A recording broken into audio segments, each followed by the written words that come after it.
There is a story, a rumor, a grand conspiracy that sits at the very heart of our modern world. It is the idea of a secret society, a shadow government, a group of initiates who possess a knowledge so profound, so ancient, and so powerful, that it has allowed them to shape history from behind the throne. This narrative is not merely a modern invention.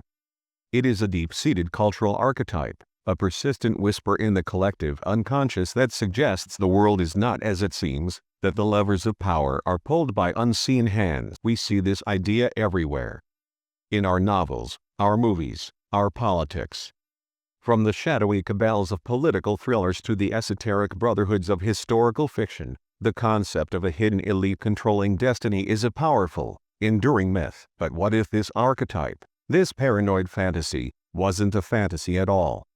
What if it was based on a real organization, an organization whose very existence proves that a small, determined group, armed with a secret, can indeed rewrite the rules of civilization, an organization that, 900 years ago, exploded out of total obscurity to become the most powerful, wealthy, and feared corporation on Earth, a military force that commanded an estimated 20,000 knights and support staff at its zenith, a standing army that dwarfed the forces of many European kings, a financial network that didn't just handle money, but invented international banking as we know it, creating the first system of transferable credit, a political power that answered to no king, no prince, but operated as a sovereign entity, a state within a state, and a religious order that reported only to the Pope, granting them an unparalleled spiritual and temporal authority. They were the Knights Templar.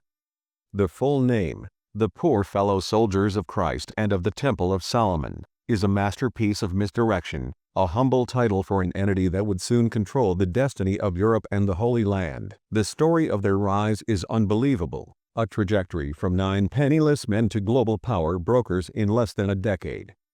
The story of their fall is unthinkable, a sudden, brutal, and coordinated purge that shocked the medieval world. But the greatest mystery of all is their beginning. It is the foundational paradox that historians have been trying to solve for centuries. The 9-year silence that precedes the thunder of their power. It is a paradox that defies all logic. A contradiction so profound that historians have been trying to solve it for centuries. And at the center of that paradox is a single, 9-year period, 9 years, in one specific building, in one specific city. This period, from 1119 to 1128, is the dark matter of Templar history, the missing link between obscurity and omnipotence. The official history, the one we are told, is that in the year 1118 or 1119, a French nobleman named Hugh de Payens, along with 8 other knights, presented himself to King Baldwin II of Jerusalem. These men were not from the highest nobility. They were minor lords, men of faith and martial skill, but utterly lacking in the resources or political clout to launch a global enterprise. They were, they claimed, a new order. The Poor Fellow Soldiers of Christ. Their mission, they said, was humble, to protect the roads of the Holy Land, to guard the European pilgrims who were being robbed and slaughtered on the dangerous path from the port of Jaffa to the Holy City. A noble, but utterly insufficient, task for the 9 of them. King Baldwin was impressed, or perhaps, politically obligated. And he gave them a headquarters. A headquarters of unimaginable significance, a gift that was itself a massive clue. He gave them his own palace, the captured Al-Aqsa Mosque, which sat on the most contested, most sacred, most mysterious piece of real estate on the planet, the Temple Mount. The ruins of the Temple of Solomon. The irony of the Poor Fellow Soldiers being housed in a royal palace on the holiest site in Christendom, Islam, and Judaism, is a historical joke that should not be overlooked. And here, the story makes no sense. The official narrative collapses under the weight of its own contradictions. This is the riddle. 9 knights. 9. To protect the entire road system of a war-torn kingdom? The distance from Jaffa to Jerusalem was a day's ride, fraught with danger. 9 men could not even protect a single crossroad, let alone an entire network of routes. The sheer inadequacy of their numbers for the stated mission is the first, most glaring anomaly, and for 9 full years, from 1119 to 1128, the order did nothing that the historical record can account for. They did not patrol the roads. They did not fight in any major battles. Their names do not appear in the chronicles of the Crusader kingdom's defense. And, most strangely of all, they did not recruit a single new member. They remained a closed, self-contained cell of 9 men, living in a massive palace, on top of the ruins of the most sacred site in their entire religion. What were they really doing? The answer, whispered by historians and researchers for centuries, is simple. They were not poor fellow soldiers. They were something else. They were not guarding the Temple Mount. They were excavating it. They were on a mission.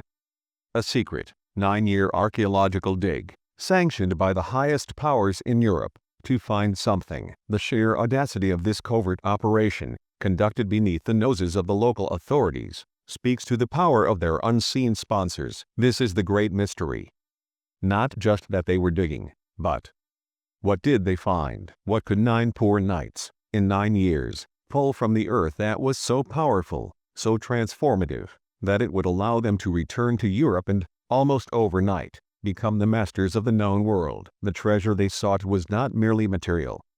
It had to be a catalyst for absolute, unchallengeable power. The story of the Templars is the story of a treasure hunt. And the answer to what they found may be the secret that humanity lost, a secret that, once revealed, would fundamentally alter the balance of power between church and state, between faith and knowledge. To understand the dig, we must understand the map. The location was not an accident. It was the entire purpose. The Temple Mount, or the Haram al-Sharif, is the spiritual heart of the world, a place where the veil between the divine and the mortal is believed to be thinnest. It is where Abraham, according to tradition, prepared to sacrifice his son. It is the site of the first temple, built by King Solomon to house the single most powerful object on earth, the Ark of the Covenant. The Ark, a gold-plated wooden chest containing the stone tablets of the 10 Commandments, was believed to be the literal throne of God on earth, a weapon of unimaginable power. That temple was destroyed by the Babylonians in 587 BC. The Ark vanished from history. Its disappearance is one of the greatest unsolved mysteries of antiquity, leading to countless theories. Was it destroyed, hidden in a secret chamber, or spirited away to a distant land? The second temple was built on the same spot. It was this temple that Herod the Great expanded into one of the wonders of the ancient world, a colossal structure of white stone and gold. This was the temple that Jesus knew. This was the temple where he cast out the moneylenders, an act of defiance that sealed his fate. In 70 AD, the Romans, in their brutal suppression of the Jewish revolt, leveled it. They tore it down, stone by stone, leaving not one standing on another, just as the prophecies had foretold. The destruction was total, a deliberate act of cultural annihilation. The site lay in ruins for centuries. Then, after the Muslim conquest, the caliphs built 2 masterpieces on the platform, the Dome of the Rock, a magnificent shrine covering the foundation stone, and the Al-Aqsa Mosque, the third holiest site in Islam. When the Crusaders, in 1099, conquered Jerusalem in a horrific bloodbath, they immediately reproposed the sacred sites. They saw the Dome of the Rock and believed it was the Templum Domini, the Temple of the Lord. They saw the Al-Aqsa Mosque and believed it was the Palladium Solomonus, the Palace of Solomon. And it was into this palace, this Holy of Holies, that King Baldwin installed 9 French knights. The strategic significance of this placement cannot be overstated. It gave them direct, unmonitored access to the subterranean levels of the most sacred ground. What was under their feet?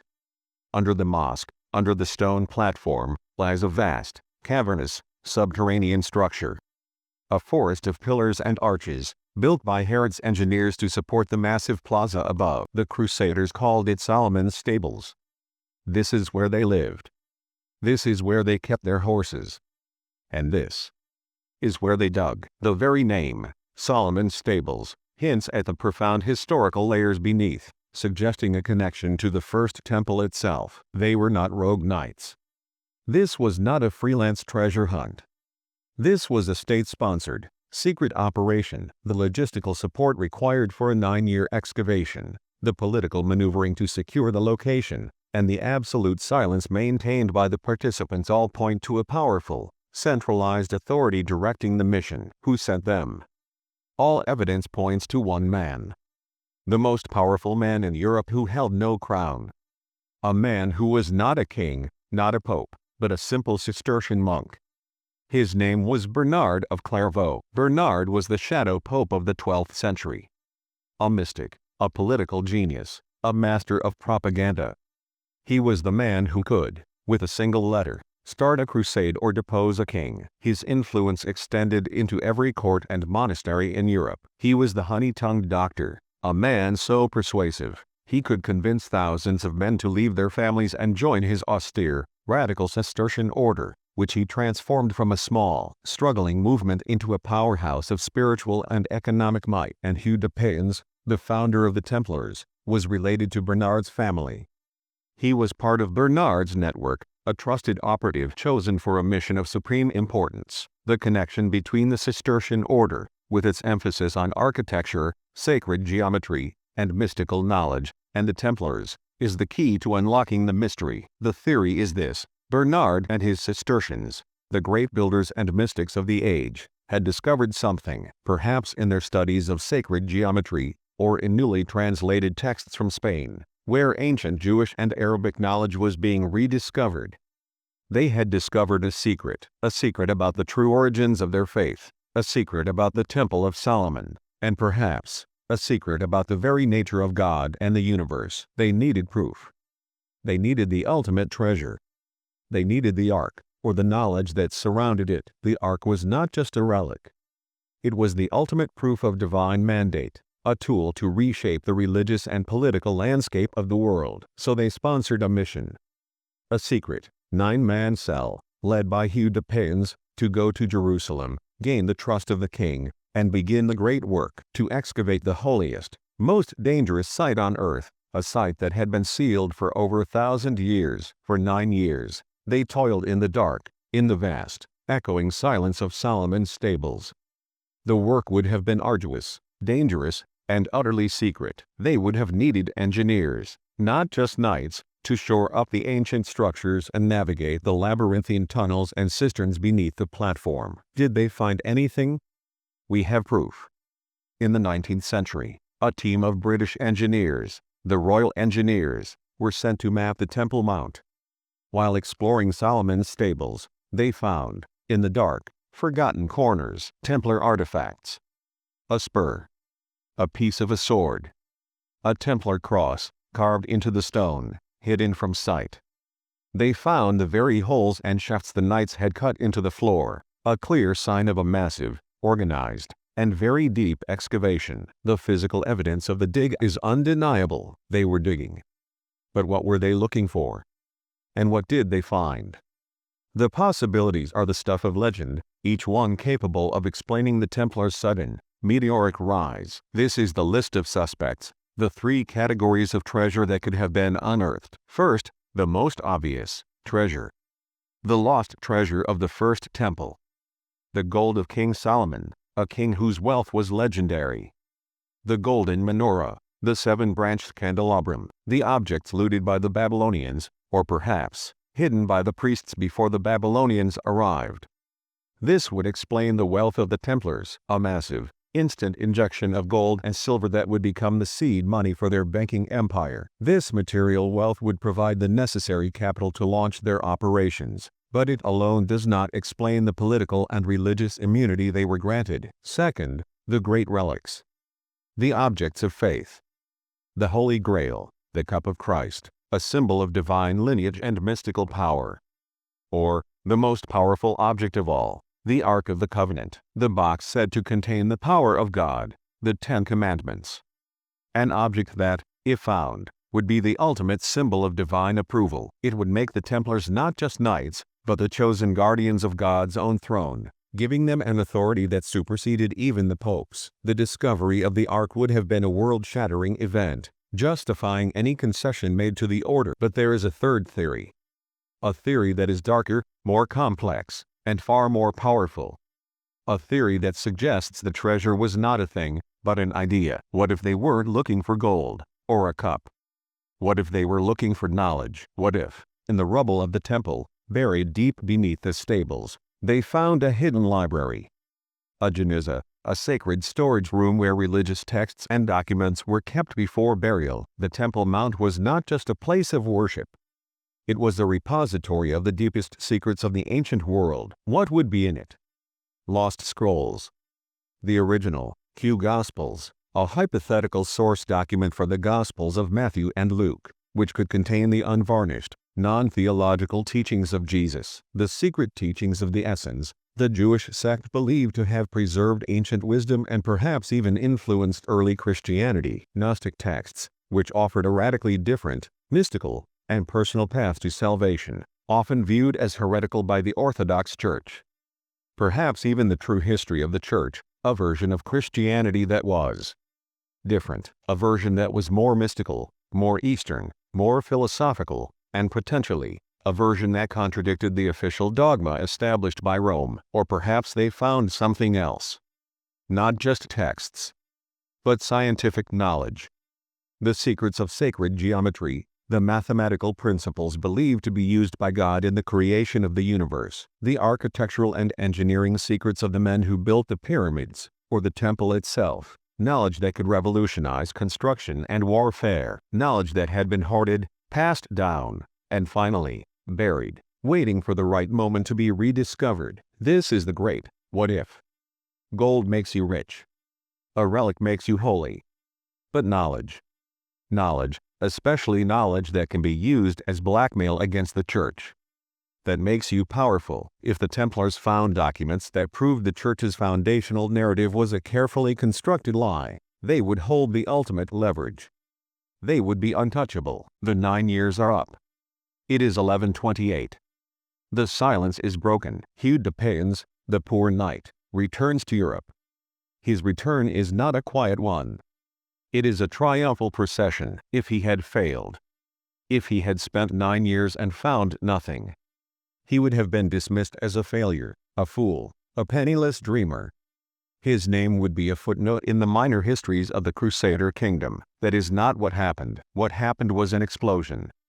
A sudden, inexplicable surge of power and influence that defies all conventional historical explanation. He travels to the Council of Troyes. And who is waiting for him? His sponsor, Bernard of Clairvaux.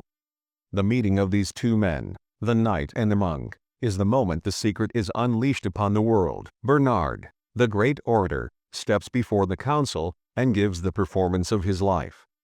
He writes a new rule for this new order, a rule that is a radical departure from the traditional monastic orders. He writes a treatise, De Laude Novi Militii, in praise of the new knighthood. It is the single greatest piece of propaganda of the Middle Ages. It is a masterpiece of rhetoric that instantly legitimizes and sanctifies the new order. He declares the Templars a new species of man. They are holier than monks, for they do not just pray, they act. They are greater than knights, for they do not fight for vanity or land, but for God. They are, he writes, a warrior monk, a lion in battle and a lamb in the chapel. He gives them their white mantle, the symbol of Cistercian purity, and the blood-red cross, the symbol of martyrdom and devotion. He doesn't just endorse them. He makes them rock stars, the spiritual elite of the military world, the ultimate fusion of piety and power. And then, the Pope, a man heavily influenced by Bernard, makes it official. The Church, the ultimate authority in the medieval world, throws its full weight behind the 9 knights. He issues the papal bull, Datum Optimum. Every perfect gift. This document. This is the true treasure of the Templars. This is the proof that they found something. The bull is staggering. It is a charter of absolute, unprecedented power, a legal document that created a sovereign entity answerable to no one but the highest spiritual authority. It declares that the Knights Templar are answerable only to the Pope. No king, no prince, no bishop, no earthly ruler could command them, tax them, or interfere with their operations. This exemption from secular and local ecclesiastical authority was a revolutionary concept, effectively making them a law unto themselves. It gave them the right to pay no taxes to anyone, ever. This single provision gave them an enormous economic advantage over every other institution and noble in Europe, allowing them to accumulate vast, untaxed wealth. It gave them the right to cross all borders freely. This freedom of movement was crucial for their military and, more importantly, their financial operations, allowing them to establish a seamless, pan-European network. It gave them the right to build their own fortresses, their own chapels, their own preceptories. These preceptories, scattered across Europe and the Holy Land, became the nodes of their global network, functioning as military bases, banks, and administrative centers. It made them, in effect, the world's first multinational corporation. A sovereign entity, a state within a state, with its own army, its own priests, and its own bank, spread across all of Christendom. They were the ultimate power hybrid, a religious order with a military arm and a financial engine. You do not get this deal. You do not get Omdatum Optimum for protecting pilgrims. You do not get it for a good idea, or for a handshake. The concessions were too great, the power granted too absolute, to be a mere reward for piety. You get it because you have something. Something so valuable that the Pope will give you anything to control it. Or something so dangerous that the Pope will give you anything to contain it. The bull was a contract, a non-disclosure agreement written in the language of divine authority. This is the moment the mystery is confirmed. They found it. The 9 years of silence were the gestation period for a global empire, and the secret they unearthed was the key to its birth. What followed was 2 centuries of power. The golden age of the Templars. The Templar order exploded. Recruits poured in, drawn by the promise of spiritual salvation and worldly prestige. Donations, land, castles, farms, vineyards, were given to them by nobles across Europe, all wanting a piece of this holy, tax-free enterprise. The wealth of the order became legendary, exceeding that of many kingdoms. They became the bankers of the medieval world. They invented the check, or the letter of credit. A pilgrim in London could deposit his gold in the London Temple, receive a chit, a piece of paper with a cipher. He could travel to Jerusalem, with no heavy, steelable gold. Walk into the Jerusalem Temple, present his chit, and withdraw his gold. This system eliminated the need to transport physical currency, making travel safer and commerce vastly more efficient. They were the first wired transfer. They were Western Union. They were the Federal Reserve. They managed the flow of capital for the Crusades, for royal families, and for the burgeoning merchant class. Their financial acumen was revolutionary, laying the groundwork for modern capitalism. They ran the treasuries of France and England. They loaned money to kings, often holding the royal jewels or the crown itself as collateral. They financed wars, making them indispensable to the political machinery of Europe. They were not just soldiers. They were a global, financial, logistical, and military machine, a true superpower of the Middle Ages. Their power was absolute. And so too was their arrogance. They became too big, too rich, and too independent. They forgot the poor fellow soldiers part of their name, and this was their downfall. The very power that had been their shield became the target on their back. Power does not exist in a vacuum. And the Templars, a state within a state, had made enemies. Powerful enemies. Their tax-exempt status, their wealth, and their political independence were a constant source of resentment for the secular rulers whose treasuries they managed. They had made an enemy of the one man you did not want as an enemy. King Philip IV of France. Philip the Fair. Philip was a modern man, a proto-nationalist, a sociopath.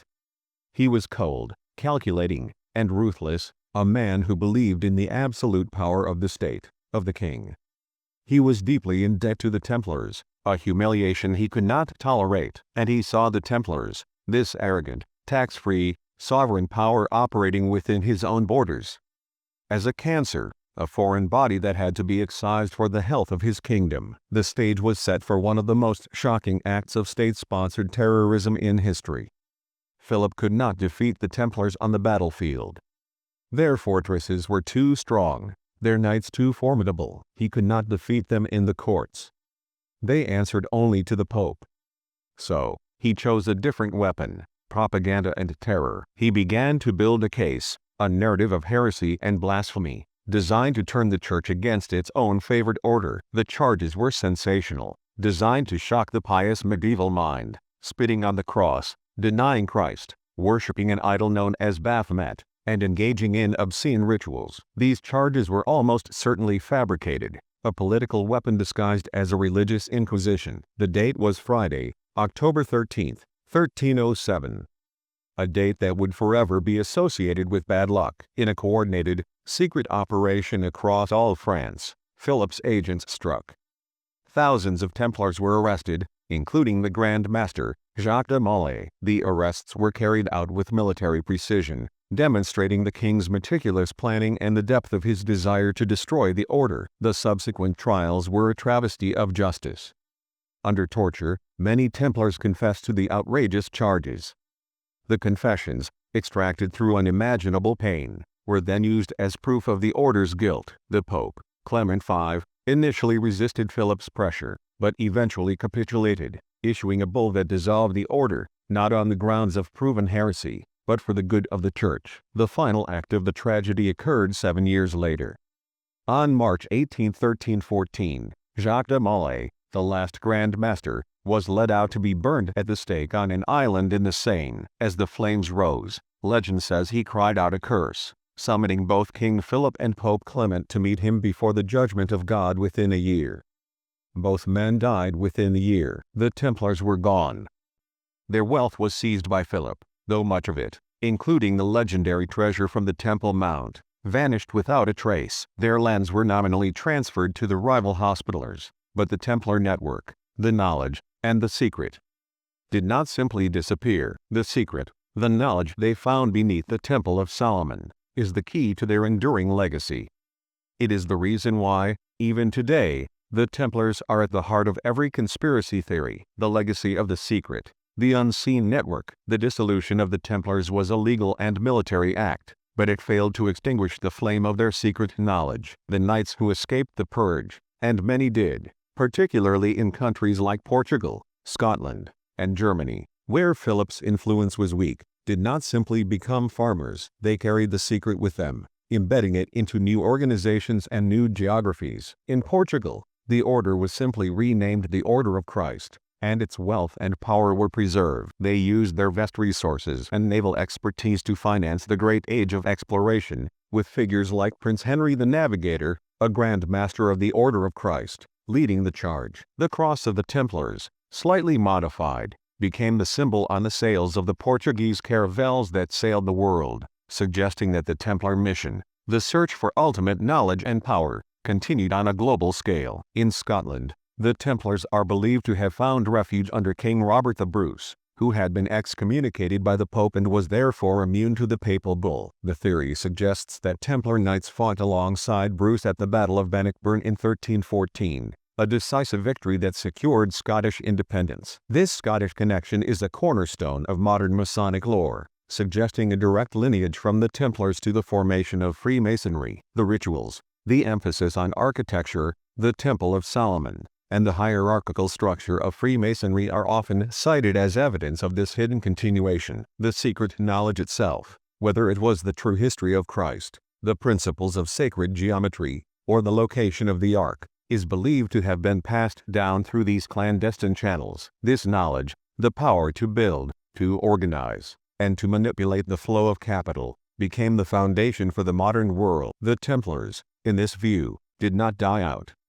They simply went underground, transforming from a visible military order into an invisible, influential network. They became the archetype of the secret society, the shadow government that the opening of this story described. The enduring mystery of Baphomet. The most sensational charge leveled against the Templars was the worship of an idol named Baphomet. This name, which appears nowhere in historical records before the Templar trials, remains one of the most potent and mysterious symbols in occult history. What was Baphomet?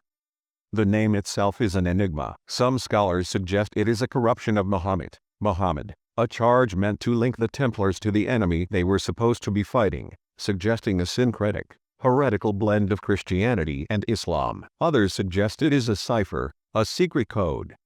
One popular theory suggests it is a corrupted Latin phrase, Tem-ohp-ab, which is an anagram for Templi Omnium Hominum Pacis Abbas, or Father of the Temple of Peace of all men. This would suggest a universalist, non-sectarian philosophy at the heart of the order, a secret teaching of tolerance and unity that would have been anathema to the medieval church. The most famous depiction of Baphomet, the androgynous, winged, goat-headed figure, was created much later, in the 19th century, by the occultist Eliphas Levi. Levi's Baphomet, a symbol of the balance of opposites, is a powerful icon of esoteric knowledge, and its association with the Templars cemented their place in the history of the occult. The truth is likely that Baphomet was a fabrication, a word invented by Philip's interrogators to extract confessions. But the fact that the Templars were accused of worshipping something secret, something non-Christian, reinforces the theory that they had discovered a knowledge that was incompatible with the official dogma of the Church. The secret they found was not just a relic.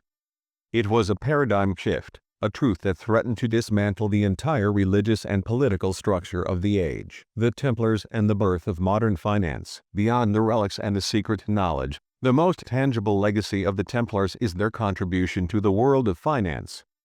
Their system of letters of credit was not just a convenience. It was a revolution in economic thought. Before the Templars, wealth was physical: gold, silver, land. The Templars introduced the concept of fiat money, wealth based on trust and a promise. The chit a pilgrim received was worthless paper, but it was backed by the Templar network's reputation and reserves. This shift from physical wealth to abstract credit is the single most important development in the history of capitalism. Their preceptories functioned as the first true branch banks, connected by a secure, efficient, and reliable communication network. They managed the accounts of kings, nobles, and merchants, offering services that included loans, currency exchange, and secure storage. They were the financial engine that powered the Crusades, managing the logistics and funding for armies moving across continents. The very structure of their organization, centralized authority, decentralized operations, and a focus on efficiency and security, is the blueprint for the modern multinational corporation. They were a model of global governance and economic power that would not be fully replicated until the rise of the great trading companies centuries later. The destruction of the Templars, therefore, was not just a religious or political event.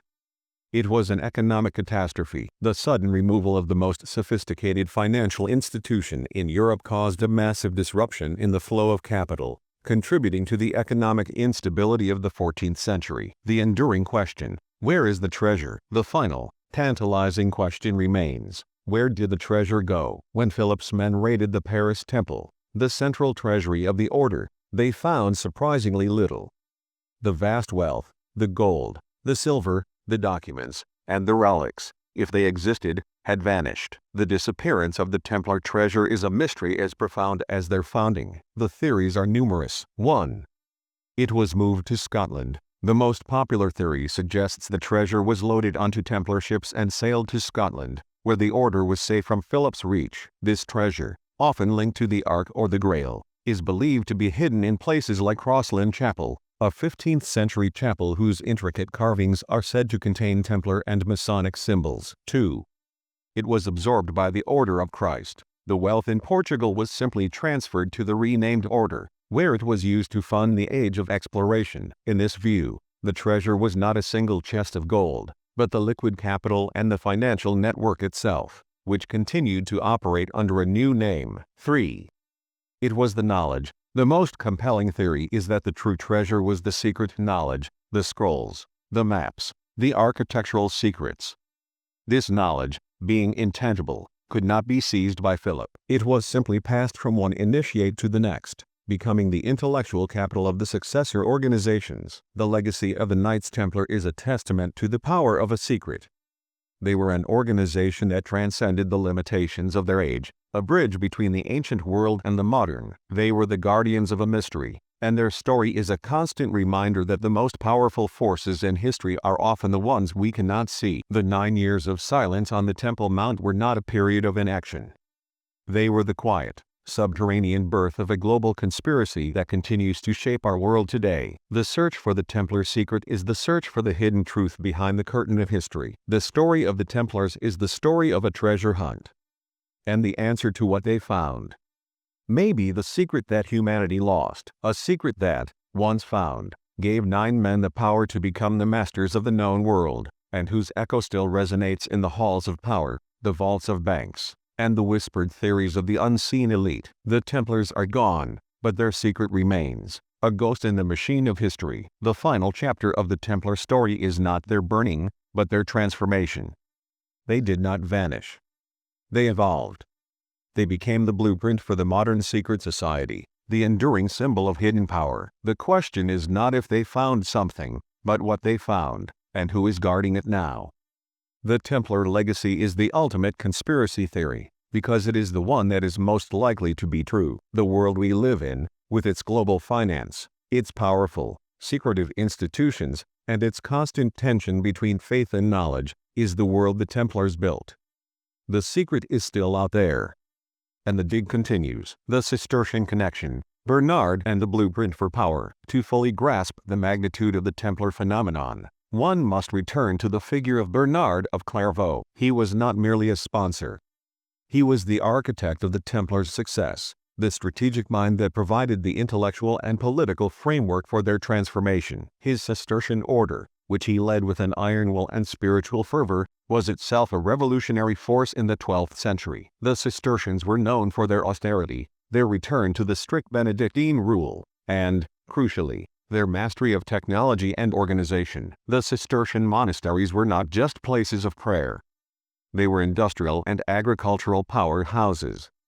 They pioneered advanced techniques in water management, metallurgy, and architecture. They were the first to implement a standardized, centralized system of governance across a vast network of abbeys, a system that provided the direct blueprint for the Templars' own preceptory network. Bernard's genius was in recognizing that spiritual purity and worldly efficiency were not mutually exclusive, but mutually reinforcing. The connection between the Cistercian focus on sacred geometry and the Templars' 9-year dig is particularly compelling. The Cistercians were obsessed with the architecture of the Temple of Solomon, viewing it as the perfect, divinely inspired structure. Their own abbeys were built with a stark, unadorned beauty, adhering to precise mathematical ratios that they believed reflected the harmony of the cosmos. It is highly probable that Bernard's interest in the Temple Mount was not just for a physical relic, but for the architectural and mathematical secrets of Solomon's Temple, the very knowledge that allowed the ancient world to achieve feats of engineering that the medieval world could only marvel at. If the Templars found the original blueprints,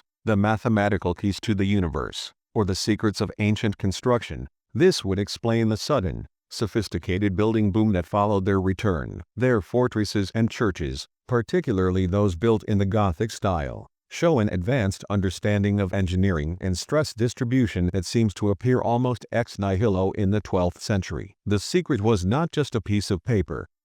It was a paradigm of knowledge that could be applied to everything from architecture to finance. Bernard's treatise, De Laude Novi Militii, is more than propaganda. It is a founding document of a new ideology. It reconciled the seemingly irreconcilable, the spiritual ideal of the monk with the violent reality of the knight. By creating the warrior monk, Bernard gave the Templars a moral and theological justification for their existence that was unassailable. They were not just fighting for land. They were fighting for salvation. This spiritual mandate was the social license that allowed them to accumulate power without the moral censure that would have been applied to any purely secular organization. The papal bull, Omdatum Optimum, was the legal and political codification of Bernard's vision. It was the ultimate expression of the Church's willingness to trade absolute temporal power for the Templars' secret. The bull effectively created a supranational entity, a private army and bank that operated outside the jurisdiction of all European states. This level of autonomy is unprecedented in history and is the clearest evidence that the Templars held a secret so valuable that the Pope was willing to fundamentally compromise the political structure of Christendom to secure it. The bull was the price of silence, the cost of containing a truth that could have shattered the foundations of the Church. The financial revolution, the birth of the check and the global network. The Templars' financial innovations are perhaps their most enduring and least understood legacy. Their system of letters of credit, often referred to as the invention of the check, was a direct response to the logistical and security challenges of the Crusades. Transporting vast sums of gold and silver across dangerous, bandit-ridden routes was a massive risk. The Templars solved this problem by creating a system based on trust and paper. The process was simple yet revolutionary. A wealthy noble in Paris would deposit his fortune with the local Templar preceptory. In return, he would receive a coded document, a chit or a letter of transfer, detailing the amount. This document was useless to a bandit, as the cipher was known only to the Templars. The noble could then travel safely to Jerusalem, present the document to the Templar temple there, and withdraw the equivalent sum. This was not just a banking service.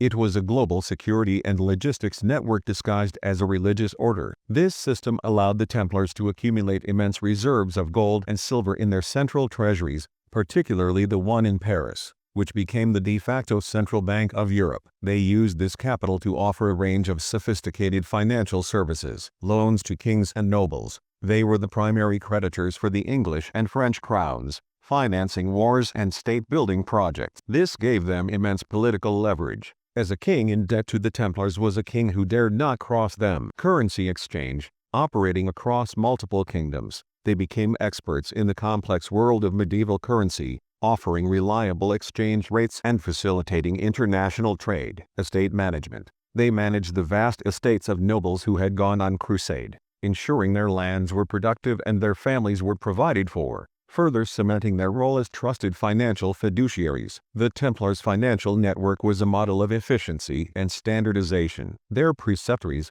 scattered from Scotland to the Holy Land, all operated under the same strict rules, the same accounting methods, and the same centralized command structure. This uniformity was a direct inheritance from the Cistercian model and was utterly unique in the fragmented, feudal world of the Middle Ages.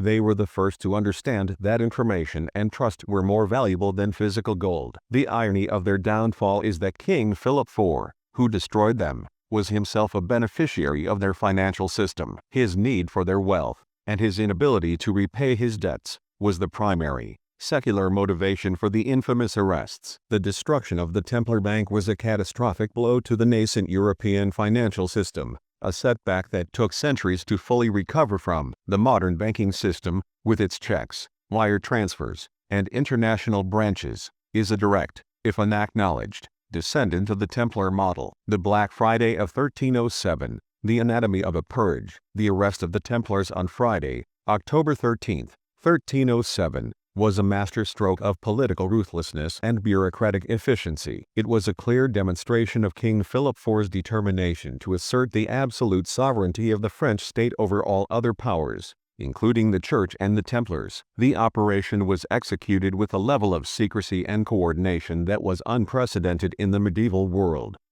Philip's agents, working under sealed orders, simultaneously arrested thousands of Templars across France. The meticulous planning suggests that Philip had been preparing this move for years, gathering intelligence and building the legal and propaganda framework for the purge. The charges of heresy and blasphemy were not random. They were carefully chosen to exploit the deepest fears and prejudices of the age. The accusations of spitting on the cross, worshipping Baphomet, and engaging in sodomy were designed to achieve two goals. 1. To bypass the Pope. By accusing the Templars of heresy, a crime against the faith, Philip could claim jurisdiction for his own inquisitors, circumventing the Templars' papal immunity granted by Omdatum Optimum. 2. To justify the seizure of assets. Under medieval law, the property of convicted heretics was forfeit to the crown. This provided the legal pretext for Philip to seize the Templars' vast wealth, which was the true prize he sought. The use of torture was central to the success of the purge. The Templars, who were trained to endure the rigors of battle, were not prepared for the systematic, psychological, and physical brutality of the Inquisition. The confessions, extracted under duress, were a political necessity, providing the public justification for the order's destruction. The Grand Master, Jacques de Molay, initially confessed to some of the charges, a devastating blow to the order's reputation, only to later recant his confession, leading to his final, fiery martyrdom. The final scene of de Molay's execution, where he is said to have cursed the king and the pope, is a powerful, almost theatrical conclusion to the Templar story. It transformed de Molay from a failed military leader into a martyr and a symbol of resistance against tyrannical power. This final act of defiance ensured that the Templar story would not be forgotten, but would instead be enshrined in the popular imagination as a cautionary tale of betrayal and injustice. The legacy of the purge is that it established a dangerous precedent.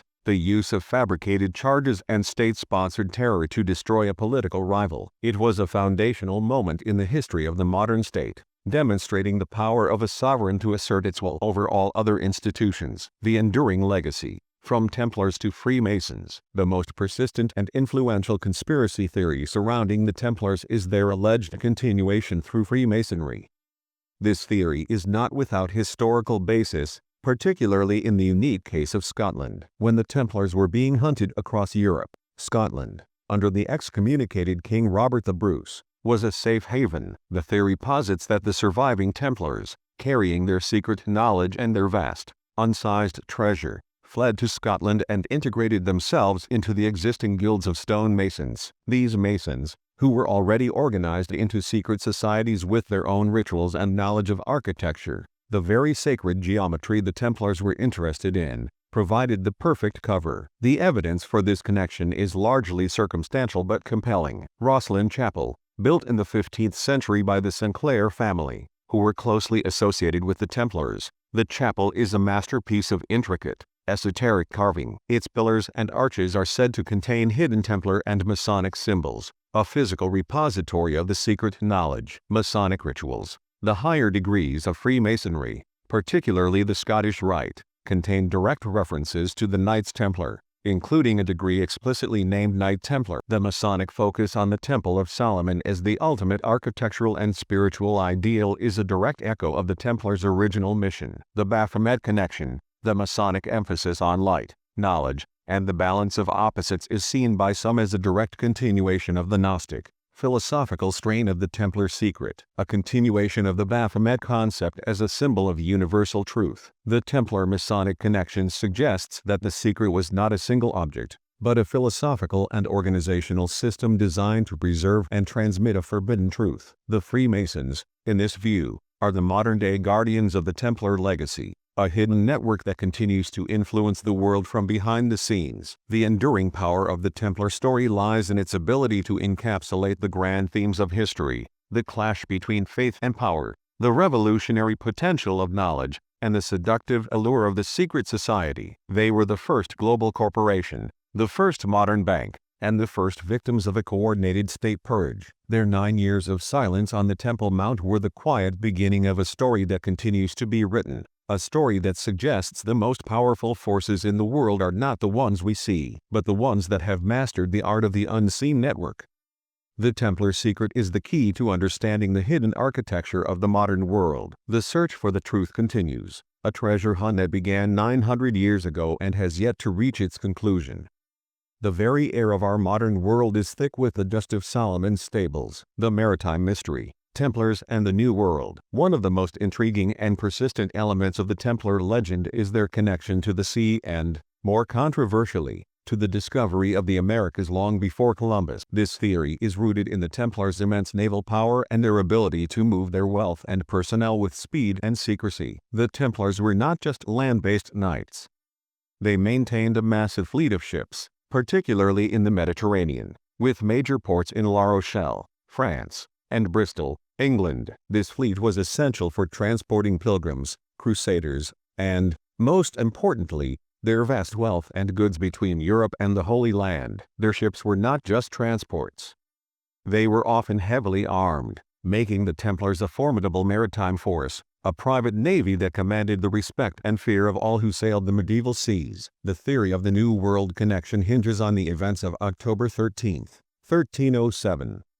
When Philip IV's agents raided the Templar preceptories, they found the knights, but they did not find the fleet. The entire Templar navy, a massive collection of ships, simply vanished from the European ports. The most logical conclusion is that the fleet was used to transport the remaining knights, the Grand Master's inner circle, and the legendary Templar treasure to a safe haven. Where did they go?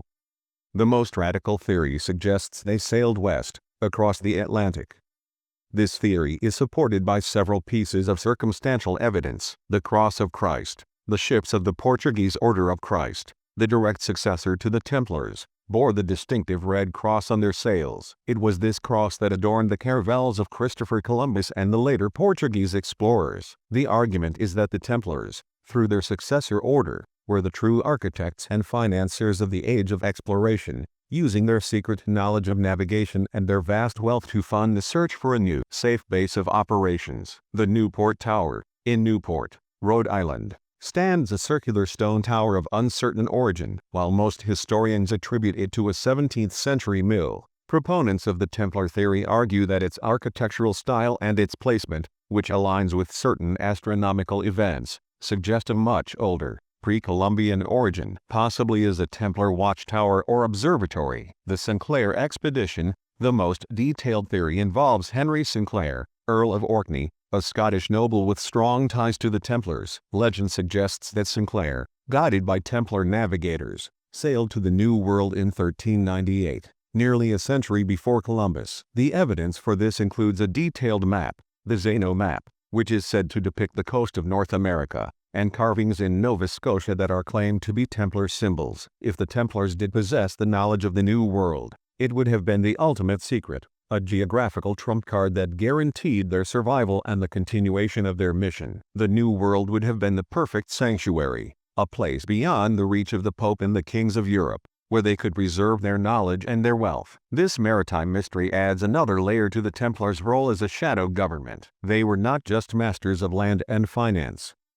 They were masters of the sea, operating a global network that defied the political boundaries of the medieval world. The vanishing fleet of 1307 is the final, dramatic act of their public life, and the beginning of their true, hidden history as the architects of a new global order. The Templar story, therefore, is not just a historical account of a medieval military order. It is a foundational myth of the modern world, a narrative that explains the origins of global finance, the power of secret societies, and the hidden forces that drive exploration and innovation. The 9 years of digging on the Temple Mount yielded a secret so profound that it allowed them to build an empire, and when that empire was threatened, the secret allowed them to disappear, only to re-emerge in the symbols and structures of the world we inhabit today. The final, chilling realization is that the Templars, in their pursuit of the ultimate secret, transcended their own time. They were the first to understand that true power is not held in castles or crowns, but in knowledge, organization,